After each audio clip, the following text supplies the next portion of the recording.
how you're beginning to affect you. And how they sent Emmy to the rehab place to start all over again. Oh, rehab. Rehab, they said not the 3-week visit. Yeah, the long. I'm telling you, you got to start over. But like sometimes people go to, like Landmark a little bit, makes you kind of want to start over. Let's go back down to completely nothing. Yeah, like I don't know. Rehab isn't just rehab from drugs. Yeah, it's rehab from the stories that we might tell ourselves. So We need some light here. Turn that on. Who do I say I am?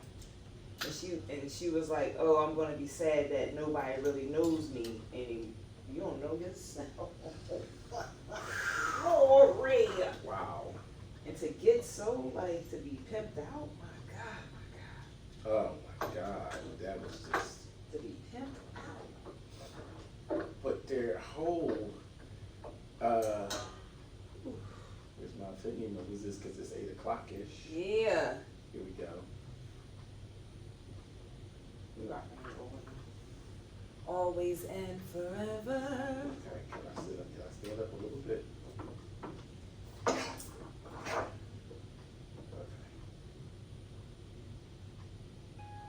Ready? Yes, sir. Good morning. Good morning. Welcome to another episode of Building Brilliance Book Club. I'm your host, Brian Wilson. I'm Javada Hill. And we are here discussing Demon Copperhead Demon Copperhead. by Barbara Kingsolver. All right, so before we go into that, I'm going Okay. to address your text message. Okay. Okay, and I'm going to say 48 Laws of Power, law number 17. Keep others in suspense, cultivate an air of predictability, switch things up. Okay. Sometimes you got to shake things up. Okay. All right. Okay. That's saying a lot and saying nothing. That's the saying a lot and saying nothing. But So 48 Laws of Power. However, whatever may had you reach out to me via text message could have been a triangular effect. okay. Could have been a triangular effect, and that's a tactic too. Going to B to get information about C. That no, could be a triangular effect. kinda. Yeah, Right. but I came straight to A. Right. I went straight to A. Yeah. I But cut you out the did. middleman. You did. Yes. But who prompted the conversation from nothing? Because Me. 48 Laws of Power then. Yes, it was all me. All right. Cause I always look for you. Right. Like I always look for you. I got it. And But you know where to find me Tuesdays at 8 a.m. right, I Right. know. And then I went to your desk and you weren't there. And But you then- don't ever go back there. Yes, I do. Okay. I sit at your desk sometimes. For what though? No reason whatsoever. Right. Just for a change of environment. Just like I Okay. sit in any other place in the office. Right. Because I'm usually here by myself sometimes. Right. So I find different locations to sit, think, ponder, view, work. Yeah. Sometimes I take my laptop and I move around to different, like people don't know this. Yeah. Because I'm usually here in the office by myself. And you can do anything. Yes. I take my shoes off. Yes, I have slippers in my office. So I walk around in my slippers, I drink beer, Yeah. I bring a food, I watch television. Yeah. This is like a second home for me. When they said that this is shut down Saturday and Sunday, I was like, a little disturbed there what the because hell am I gonna do? where am I going to go? Yeah, I had to switch it up. So I cut all that stuff out the back. Okay. And 48 Laws of Power. Keep others in cultivate an air of unpredictability. I'm glad you brought that up because I wasn't going to. Okay. I- I'm complete. Okay, because it's yours, Now we share it. and now we share. Yeah. So thank you for sharing. Thank you. Demon, abuse, drugs, growing up in the 90s, addiction, the effects of addiction, how your life is altered and changed. I often think about what my life would have been like had my dad been around for the first 30 years of my life. So I romanticize like he did what his life would have been like had he known his father. I ask those same pondering questions I romanticize of what it would have been like.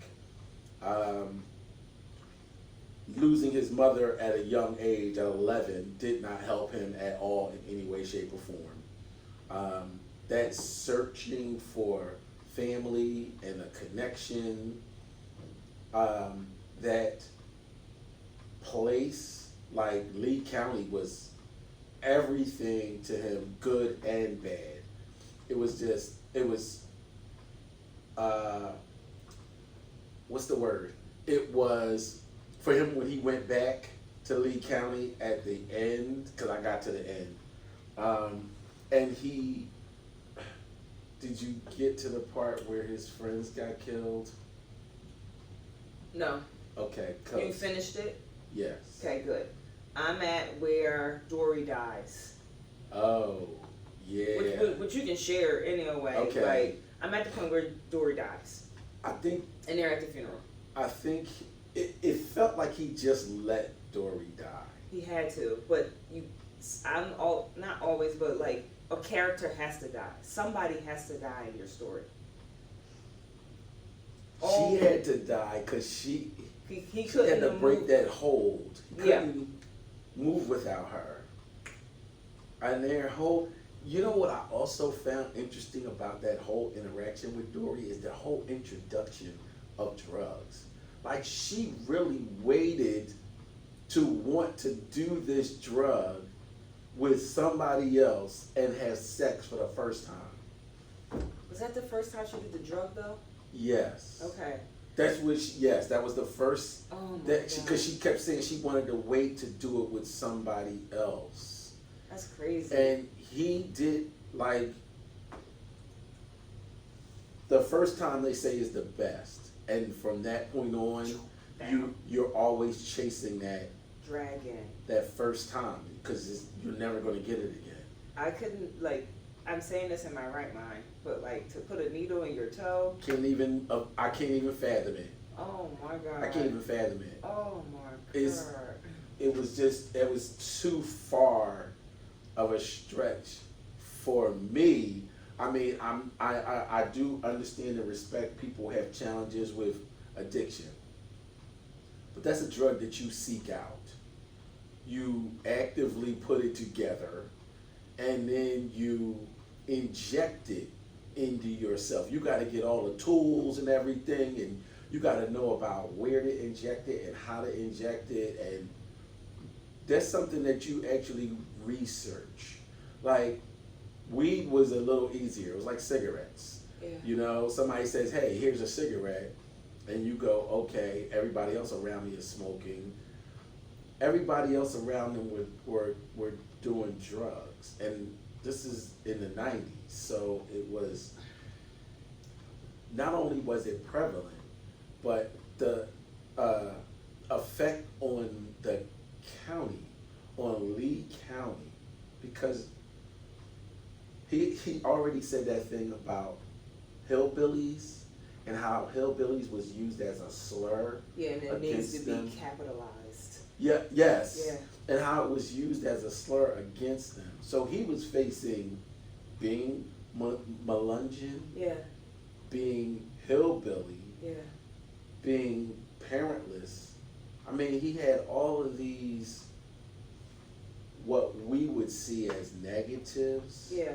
against him, which only made sense that he would fall into this thing of drugs, because it seemed like that was the Thing to big do. thing to do. And if you weren't like so educated sometime, like being a high school dropout doesn't help at this point in the story. It doesn't help if you don't have the education to battle that. But I liked how June would say it's not your fault sometime. But then who's, not that I'm looking for someone to blame, but like whose fault is it that this drug is overcoming this entire county, and not just the entire county, the The world. world. It's, And do go ahead, I'm sorry, I'm not trying to cut you off. something like the wows of the world, like be of the world but not in the world. Like you see all of this stuff chasing a dragon and like all of these references, but they I, not whose fault is it, but she would say it's not your fault. And then things that you do to try to remove the pain from yourself to get out of the world. And sometimes like today, you know, I've been taking a bus down here and it's such like a difference when you come and you see people on steamers and people laying out outside the unhoused, and it's like my house, you know, be fairy Terry world, you know, live in the garden, and you come out in the world and it's like, yo, this is the world. Yeah. That like I just by grace I make it home. You know? Yes, that's real. Yeah. I think it has, in addition to the world, I think his world was just surrounded by the people there in Lee County. And you That talked was- about Appalachians last week. Like, Mhm. how does it affect you when you're in like a rural area in the mindset? Like, I feel like when you're born into something, you're born into that mindset, not just Yes. the family, but your environment. The and environment. and people don't leave. So then if you leave, you got great strongholds to like get you so far away Right. and then get over the guilt trip Yes. that people might impose on you, like, oh, you really leaving? You know, like, There was Angus was good to leave. she was good. I'm happy that she took a baby step and went to community college and then went to the bigger college. Yeah. You know, just But she take had the to step. pull herself out of that. It was messy for her. I mean, and she was still also a child herself, dealing with the loss of her mother, Mm-hmm. which is different. It's interesting how they view death in this book. Constant. But the loss of her mother, her alcoholic father, who, you know, was wrapped up in this, you know, scheme, money laundering thing, working so hard to be seen and not be seen by him because she was a girl who looked like a boy. Gender identity. Yeah, but I don't know if it was so much gender identity as really trying to fit in, because her dad wanted a son.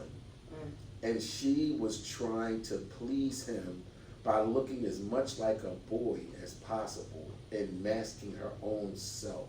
Yeah. I think that's why she had to get away to find her own self. Right. I don't think anybody else in this book realized that there was a way out other than staying within Lee County. And it's hard to be a part of something and love the environment so much and not realize that the environment is the thing that's probably killing you. I think that is what's so. What? Like, even all of this, like, even, you know, we bring it back to real estate. It's the environment of some of the stuff that could be killing you. This is an old prison. Stacy is going to the Harper because their OA is leaving. You know, because you just tried to get me to the Harper last week, and now I'm like, oh my god, you know, Yeah. because we're all on the email threads. Did you get that email? I didn't even see it. Joanne, yeah, this morning they announced that Stacey's going to the Harper because we are on everybody's email thread, so we know what's happening in Rosemont, what's happening at the Harper, yada yada. That came out like 6:30 this morning. I didn't see that. Oh, wow. Right. There's a lot of changes going on here. Yeah.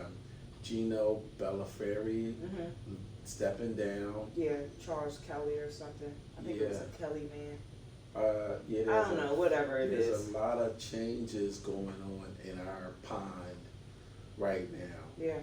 that, for me, have an effect. Excuse me, for as much as possible, I like things that stay the same. I dread change. Because we can't control the unpredictable. We can't, we really don't have any control, but I'm one of those, like, what I can control, I try to make it as the same as possible. Right. I'm not successful with it at all. Like, I fight to hold on to the dumbest things because I hate change. Like, I'm holding on to a coffee cup from 20 years ago It's longer than 20 years ago that I've had this cup. And it's faded. It's a Miles Davis cup. It's something that somebody gave me before my daughter was born. So it's easily 25, 30 years. You're like Dory's mom when she held onto her mom's clothes after she died. I hold on to the weirdest things. I'm holding on to a blanket that somebody made for my daughter before she was born. That's okay. You know? Yeah. It's just, We want other people to be predictable because it's a sense of control. control and stability. But it's not real though. It isn't. It isn't real at all. That's the thing that I really have to let go of, because it really isn't real. It's my perception of stability. It's the only thing that I really feel actually grounded to. Everything else. But then you're grounded to the world. But that's not where we're supposed to be grounded to. Be in the world, but not of the world. So then that means that we go through it like Demon. Because he started to remove some scales. And you can help me, because I'm at a point where his writing or his drawing is like getting him some notoriety. Yes. And I am like, is that how he got out? How did he get out? He got out through Angus. Angus came back, Uh-huh. and in being by himself, he started to think back to good points and good times in his life, and he wanted to share that with somebody, and the only person that he had to share it with was Angus. Maggot was still his friend, but Maggot eventually came out as gay.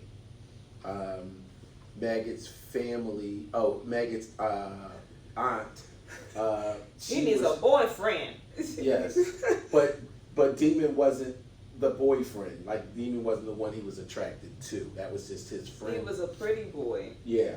Yes. I mean, Mangus was to me a pretty boy, and then didn't want to be a pretty boy, so then he went complete emo. Yeah. Miss Paget, Maggot's grandmother, and the aunt, Miss Bark, the social worker. Those were the people that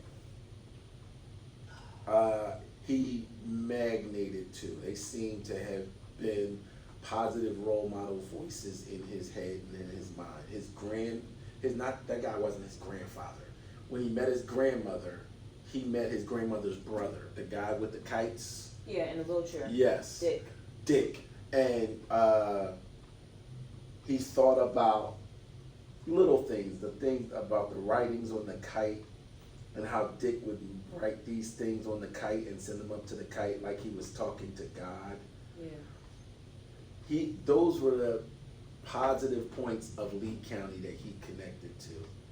So when he went back, all right, so I can fast forward a little bit. Fast forward, and his friend Tim died.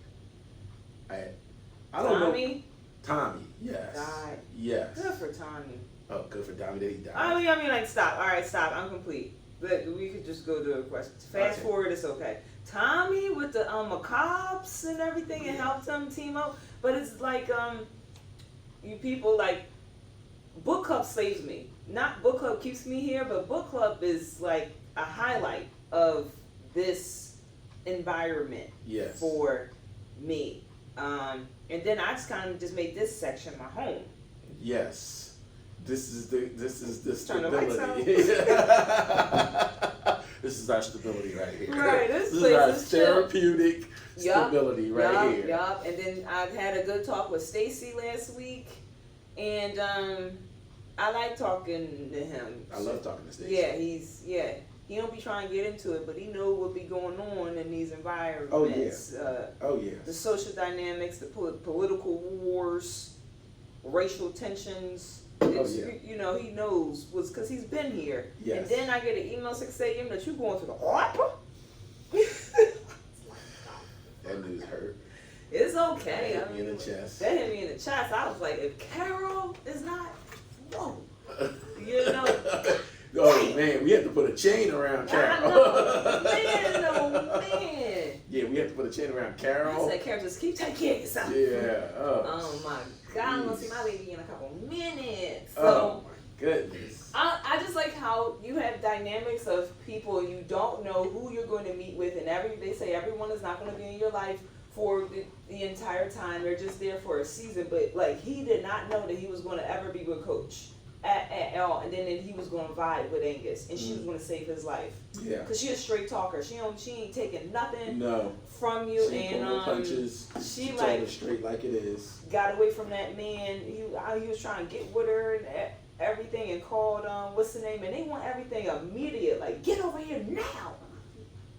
Right. I was supposed to just drop it and Everything. then run. I was like, is this the story that Barbara Kingsolver created? Like, how did you like? What is the research that you went into to create the imagery of someone putting a needle in their toe and crawling up like a baby and then having a miscarriage? And he like, was you pregnant at all? Yeah. Or we don't know.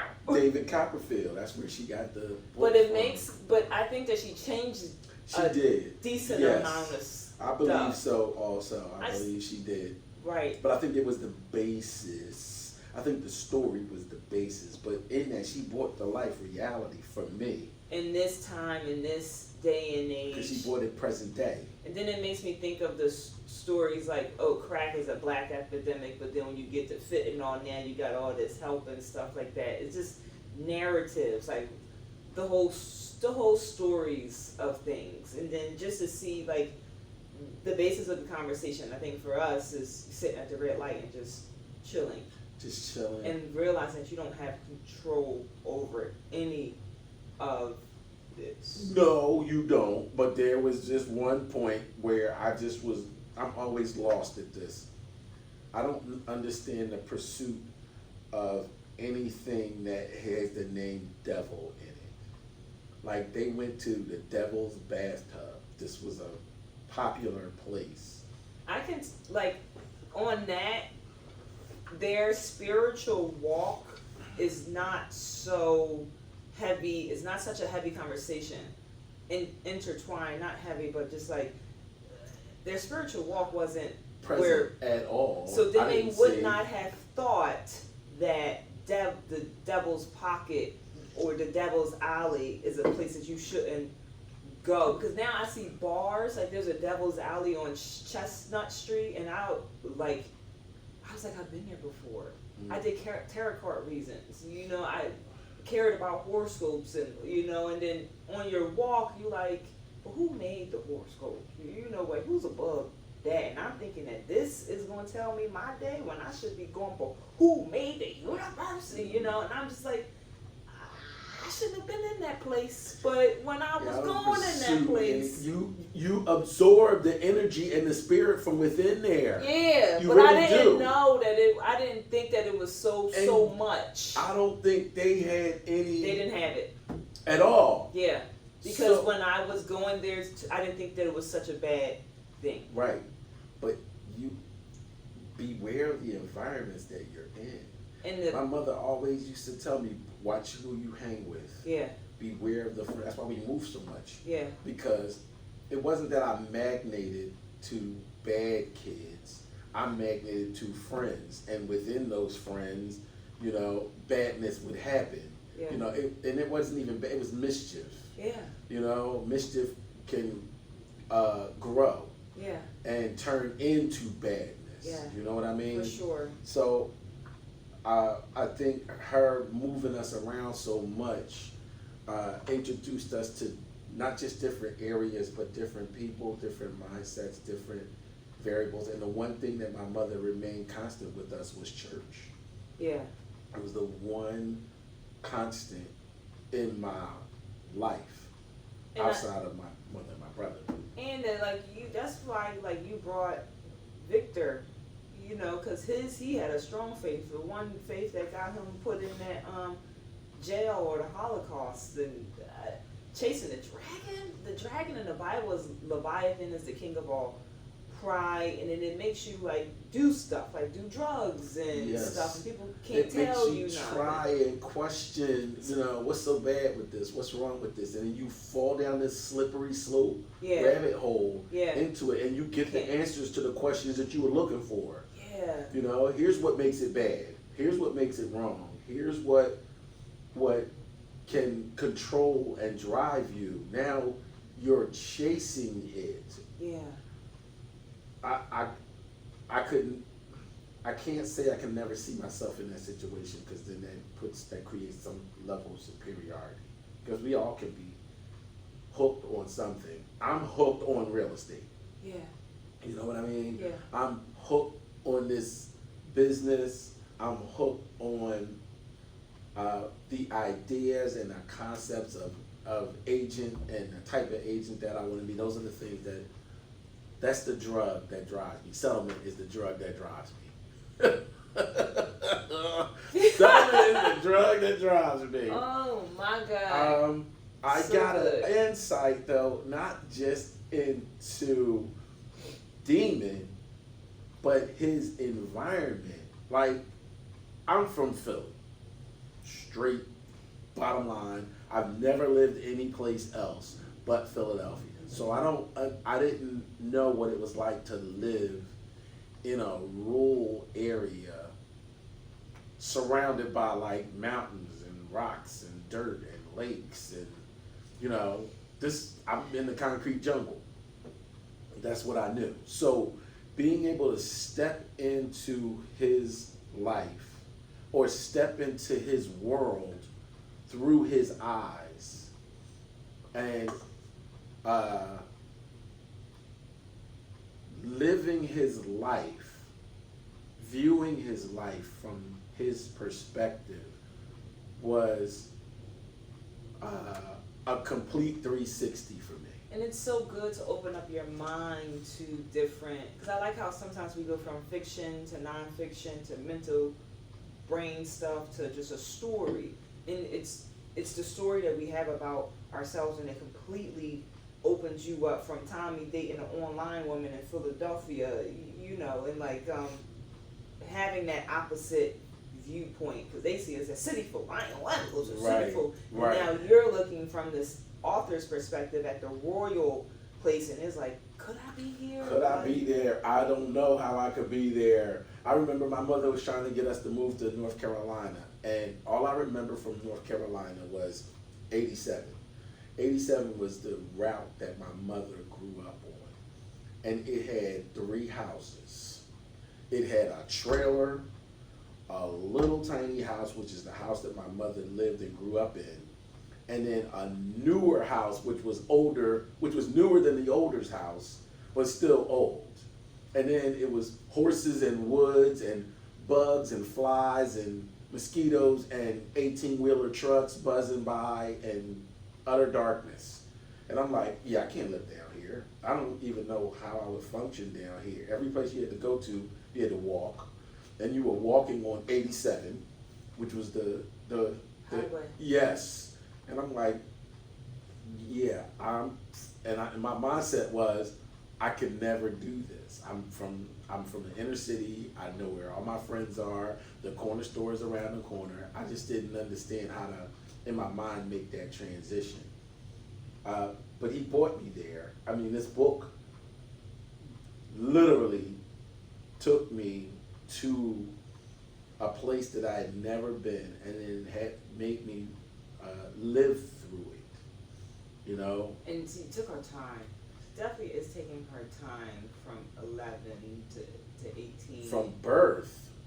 of Because we coming came out in a out sack. with him on the Swimming. floor, swimming in a sack, Yeah. in the amniotic sac. Yeah, And I was just like, that freaked me out. right. And now here's the funny part. Somebody had to tell him that. Yeah. Who told him that, and why would they tell him that? Why would they tell him this is the beginnings of your life? It's not a bad beginning.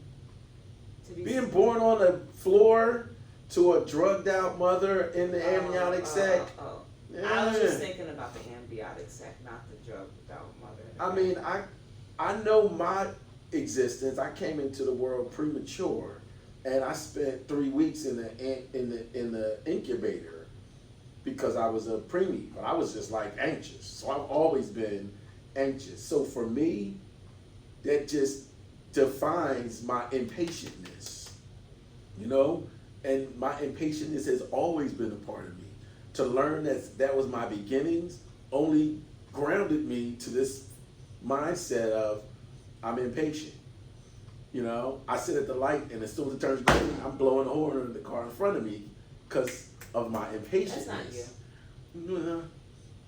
Nah. I'll be like, that's not you. But so somebody had to tell him that, and I still want to know why. But it goes to me down to the conversations of who do I say that I am, and just the conversations of the world. Like somebody could told him something a totally different story, Completely different. and then that would have had just such a profound, to me, impact on. I believe so also. But then you were born to a loving mother and father. Your father passed away sadly, and you were in the hospital, but everybody was there for you, and they surrounded you with love, and you know that was your beginning. And next, I've been thinking about chasing the cheese lately. The Who Moved My Cheese, and seeing yourself enjoying the cheese, and shifting the conversation and seeing yourself enjoying the new conversation of whoever I say that I am in that moment, and then the associated emotions that come along with that new conversation. I'm not saying that's my combination book, but Who Moved My Cheese is up there. How do you uproot yourself from what you know already is your existence, your past? So I don't that's think he the could one. ever gotten. I don't think he could have ever. You gotta have some type of help. Yeah, I don't ever think he could have gotten away from that. You know, going through the foster care system, being angry at his mother, for dying with his baby brother. Now I he think doesn't you have really that. need now in this time, thank goodness, we have tremendous amount of help, resources, courses, books that you can take to try to get you back to nothing. The past is idolatry, the past is meaningless. You don't have to idolize up the past conversation because it's gone. The power of now, Eckhart Tolle, be here now. This is the only moment that we have. This moment is the only thing that exists right now. And I think all of those spiritual teachers and stuff, Deepak Chopra coming out, I don't think they had that. They ain't have YouTube to go on there and get the morning motivation. Like, I think it was Kobe, you forget your last shot. I don't care if you missed it, forget it. I don't care if I was in foster care or whatever. All I got is this moment right here, and I'm gonna make the best of it. I don't know if they had like the mental shift that came along in the 99s and the 2000s, juvenile. The shifts that came along later had an impact that they didn't have in the 1990s to do that work, that mental work. So then tell me this. Tell me how this book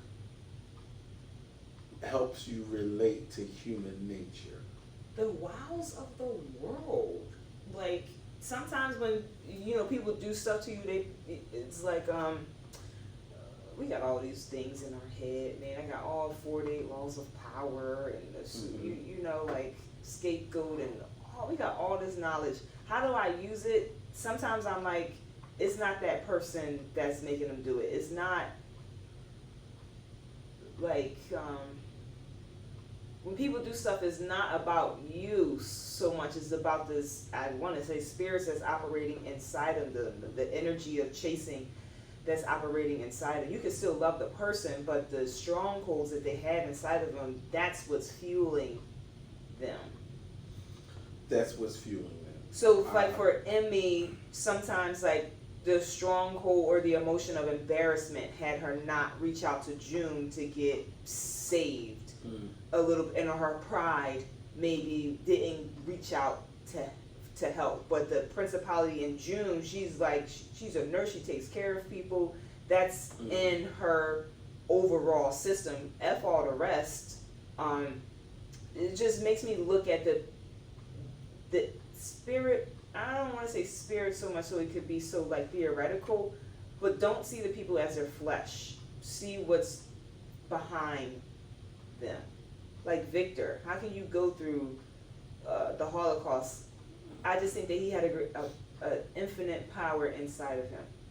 That it wasn't Victor, it was the power inside of him that got the job done. Harriet Tubman, like she had to dismantle fear continuously. Like if she was operating in her flesh, like ego is the enemy, if she was operating from that point of view, she would have had limitations. But if she didn't continuously mentally dismantle those limitations, like I think that is what it helps me see the entity behind the face card, the mask that we wear, see the person within.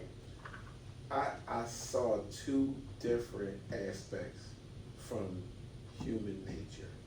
I watched from the standpoint of Maggot and his lash out antics to work so hard to be something else other than what people thought he was. Even though what they eventually thought that he was. And then I looked at this perspective of Angus, who worked so hard to be something else and mask her true identity to the point where it just had to come out like a baby chick. It just had to break out of that shell. And then I looked at Angus, who through no real, I can't say not real direction, but no real direction, found his way to who he was supposed to be through his art. I think that is the thing that pulled him through and carried him through. I think he saw himself as a superhero in some weird sense, which is why he was so enamored with Drawing superheroes. Right. I think he saw himself as within himself. He had the power of a superhero, and I can't really say how he utilized it. It was more so, I think his superpower was self-defense, defending himself against all the things that happened to him.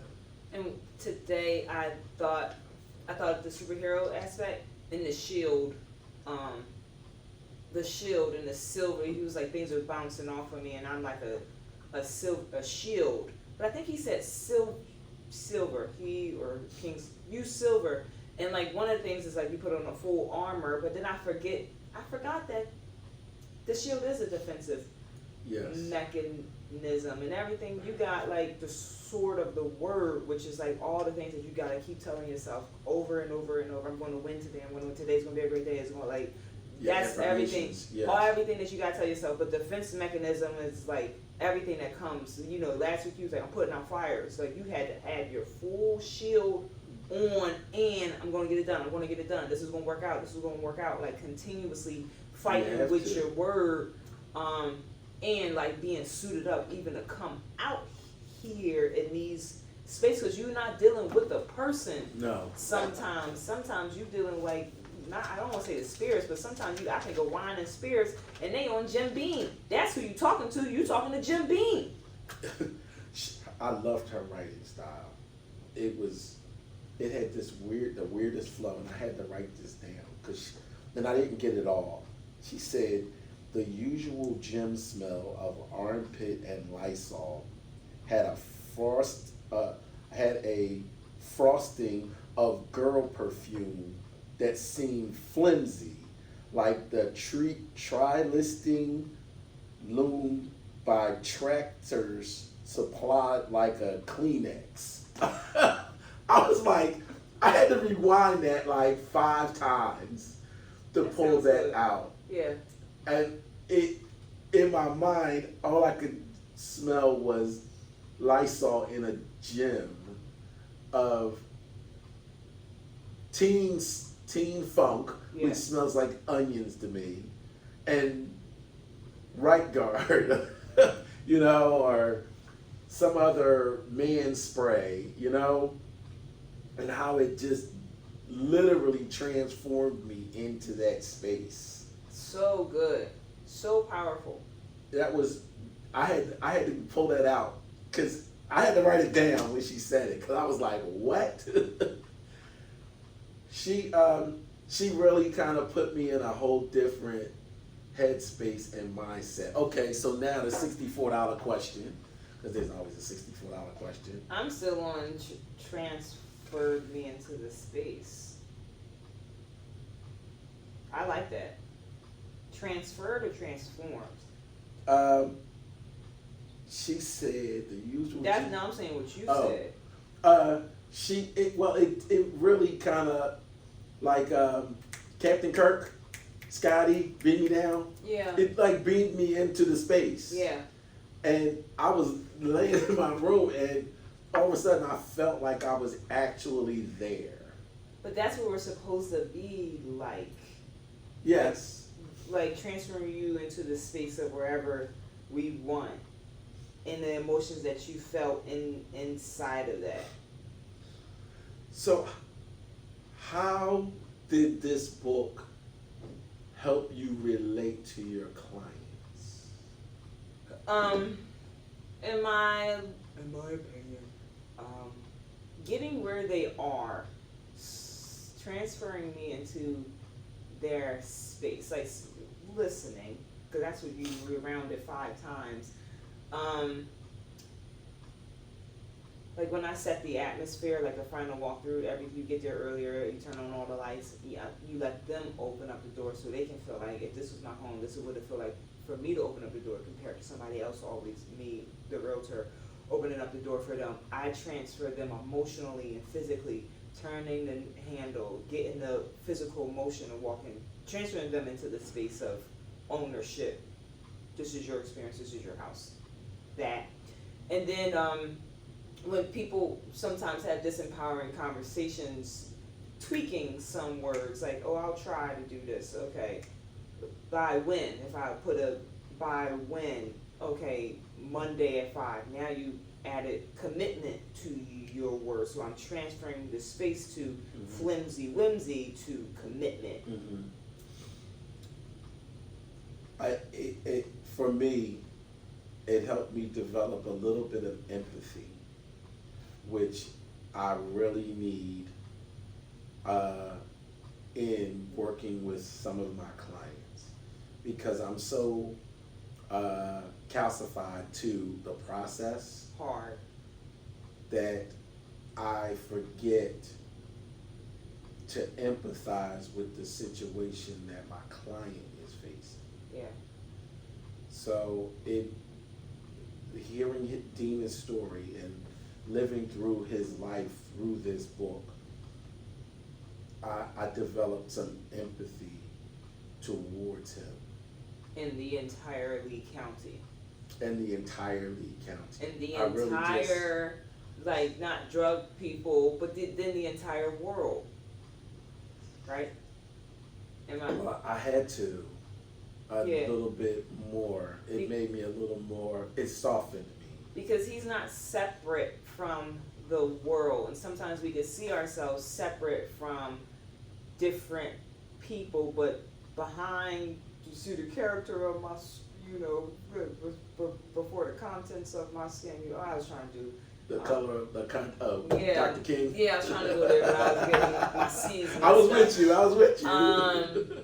But we got all that ammo in us and like keywords and stuff, and Yes. spoken word and stuff, and he's not separate from the world. So then, if you got empathy for Demon Copperhead, then you got empathy for Lee County, then you got empathy for the world, and then Nelson Mandela is like, we forgave the entire world. I forgave the entire thing. I think that is like ultimately where we're supposed to get to, is the aspect of forgiveness. I gotta forgive my mom for having me on the bathroom floor and then hooking up with this man. Right. I gotta forgive, because then I'm gonna carry all of I'm that. going to carry it all with me.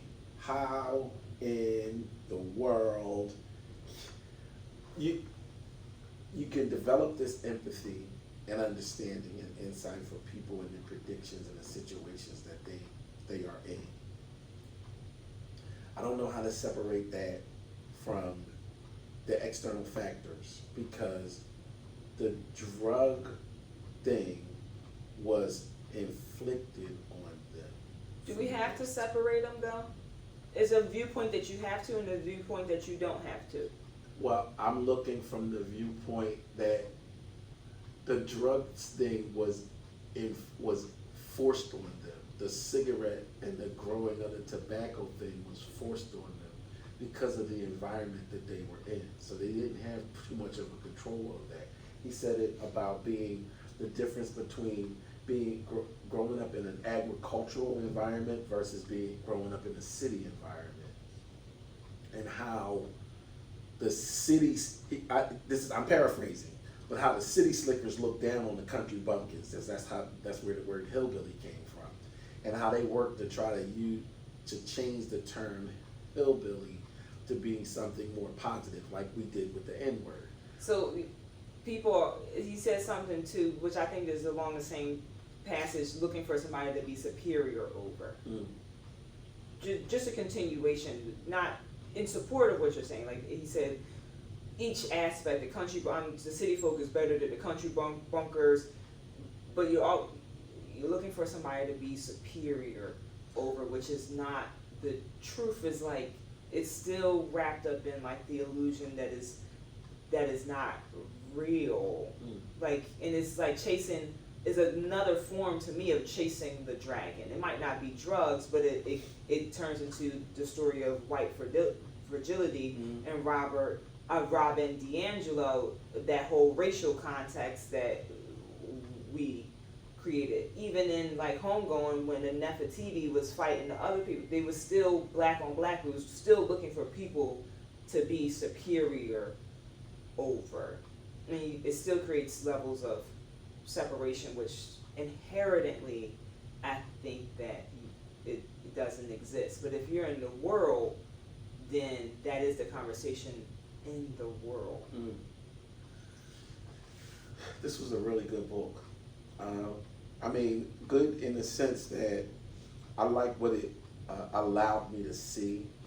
I like what it allowed me to experience. And what I got out of it was a different perspective for myself in viewing the environment that I'm in, the environment that I'm placed in. Like you said, being of it, not being in it. Yeah, like you have that background too. You have all of that church background, your mom, your grandma's be in the world, but not of the world, that we can zoom in and zoom out and see, like, not just the zombies, but the glass behind the eyes. And it's like, yo, this something totally got a chokehold over you, and then still to get back in the house and wash and clean off yourself. So in the book, The Will to Survive, what was your perception? That, like you said earlier, that he kept, like, the foster care and all of that stuff. And I remember, I think I just came out of a season of 254 days without a closing, and I'm just like, that's 8.3 months. That's 111 days off of being 365 days, because I Googled it.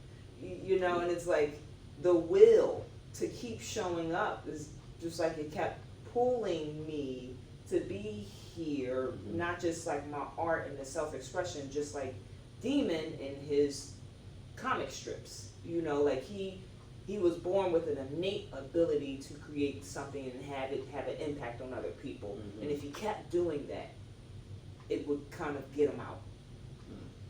So I think that's it for the willingness. How about you? I think of breaking the stone. Like, you keep hitting the stone until it breaks and you discover the diamond within. Like, one more hit, one more hit, one more hit. Get up one more time. Make that one more phone call. Right. Go to that one more appointment. be present. Like, really give it your 100% all in everything that you do. Every morning I wake up, there's a little voice in the back of my head that says, stay in bed. It's not worth it. Stay in bed. It's just not worth it. So cold out there. It's so cold out there. Right. But then I hear my cats at the door, like, get up. Come on. You know you can get up. You know you gotta get up. Yeah. And I'm like, okay. And then I go through my routines, you know, my affirmations and feeding the cats and the water. And I'm fighting that voice in the back of my head that says, go back to bed, you know? And it's like one more hit. I'll get to the diamond. One more hit. That's my will to survive. That's the thing that's yearning me now. Before, it used to be my daughter, right? Yeah. She needs. And then that's still a factor. Yeah. It just doesn't play as great of a role as it did when she was young. Right. You know? Right. And I think that's the new magnetism for me. Very good. It's like you got an angel and a demon, right? And the demon, the dark angel is just like, oh, just lay in the bed. Just lay in the bed. Just stay Lie in the here. bed. And it's like sometimes I'm like, silence the voice of my enemies, silence the voice of my own thoughts. You know, because my own thoughts would be like, yeah, this sounds good. You know, Yeah, what's the problem? What's the problem? Get up! You know, Yes. like, so that is cool. One more hit. One more hit. One more hit. Day one. So, are we done with this book? Or Yeah, because I'm totally gonna finish it. I need like 2 more hours. But I'm super duper complete. I have another book. I just don't know why it won't pop up. But when I get it to pop up, oh yeah, right. When I get the other book to pop up, I will share it with you. It's a business book. We're gonna jump back into business. Right, fine. 'Cause, balance the equation. Right, exactly. Because we needed that, transition. Yeah. You know what I mean? So that we can move back into business. All right. Very good. This has been another episode of Building Brilliance Book Club. I'm your host, Brian Wilson. I'm Javada Hill. Thank you for joining us for this episode. We'll catch you in the next one. Very good. Very good. So, very good. Very good on timing that you're not